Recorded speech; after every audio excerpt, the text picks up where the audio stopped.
Le tour de l'info. Par Kids Matin.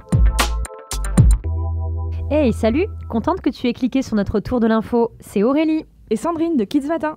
Avant toute chose, nous te souhaitons une très belle année 2019. Comme tu le sais, dans cette rubrique, on te propose un petit tour d'horizon de l'actualité. Allez, c'est parti!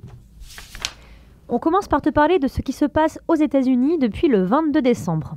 Oui, et ça n'a rien à voir avec les fêtes de Noël. Ces derniers temps, on a beaucoup entendu le mot shutdown dans l'actualité. Si on le traduit en français, ça veut dire fermeture. La fermeture de quoi? En fait, c'est quelque chose qui est inscrit dans la Constitution américaine, le texte qui réunit les lois que respecte l'État.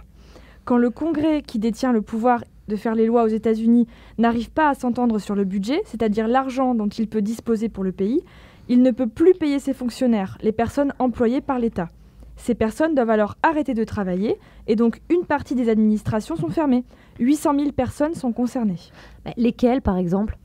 Cette fois-ci, des personnes travaillant dans de grands ministères ont été touchées. Il y a par exemple des personnes qui travaillent dans la justice, pour la police fédérale, d'autres qui travaillent pour les parcs nationaux comme le Grand Canyon ou encore pour les musées.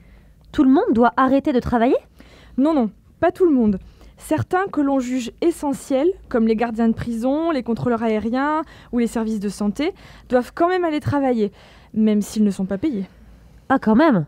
Mais il me semble que ce n'est pas la première fois qu'une telle situation arrive aux États-Unis. Pourquoi est-ce qu'on en parle autant? Oui, tu as raison Aurélie. Il y a déjà eu de nombreux shutdowns par le passé. Mais si celui-ci fait beaucoup parler, c'est parce que le principal problème cette fois-ci, c'est que le président Donald Trump veut faire ériger un mur à la frontière entre les États-Unis et le Mexique, pour lutter contre l'immigration clandestine, c'est-à-dire les gens qui viennent aux États-Unis sans en avoir l'autorisation. Non mais quel rapport avec le shutdown? En fait, c'est à cause de ce projet de mur voulu par Trump que le Congrès n'est pas tombé d'accord sur le budget. Le camp des démocrates, qui s'oppose à Trump, refuse de donner de l'argent pour ce mur. C'est pour ça que tout est figé. Et aux dernières nouvelles, un accord sera difficile à trouver. On rentre maintenant en France pour te parler d'alimentation et de notre planète. Oui, on va te parler du lundi vert. Le lundi vert ? Je te vois très enthousiaste Aurélie, mais est-ce que tu peux nous en dire plus? Oui, bien sûr, cette initiative, qui est déjà présente dans 40 pays, arrive chez nous. 500 personnalités, artistes, scientifiques, sportifs et acteurs proposent que l'on ne mange plus de viande ni de poisson le lundi en 2019. Et pourquoi propose-t-il ça? Eh bien pour plusieurs raisons, Sandrine. Pour la sauvegarde de la planète, car la production de viande, par exemple, demande beaucoup plus d'eau que celle des légumes ou des fruits.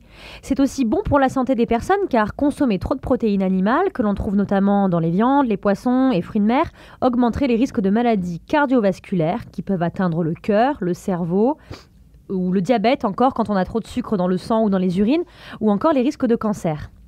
Et bien sûr, pour finir, ça paraît logique, manger moins de viande ou de poisson aura forcément un impact sur le nombre d'animaux tués. Du coup, le lundi, on mange quoi à la place? On peut par exemple remplacer un bon steak par un bol de lentilles ou par une omelette. Le tofu aussi peut remplacer la viande ou le poisson car il est riche en protéines. Si tu veux en savoir plus, cher auditeur, n'hésite pas à te rendre sur le site lundi-vert.fr. Bon, Aurélie, on termine en musique. Est-ce que tu connais cette chanson? Tell me something, girl. Are you happy in this modern world? Ah oui, c'est la chanson du film Star is Born avec Lady Gaga et Bradley Cooper, non?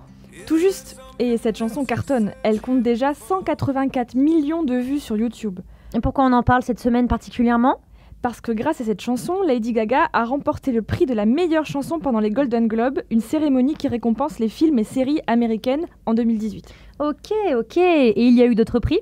Oui. Le film Bohemian Rhapsody, qui raconte une partie de l'histoire du groupe de musique Queen, a reçu le prix du meilleur film dramatique et l'acteur principal Rami Malek a reçu celui du meilleur acteur.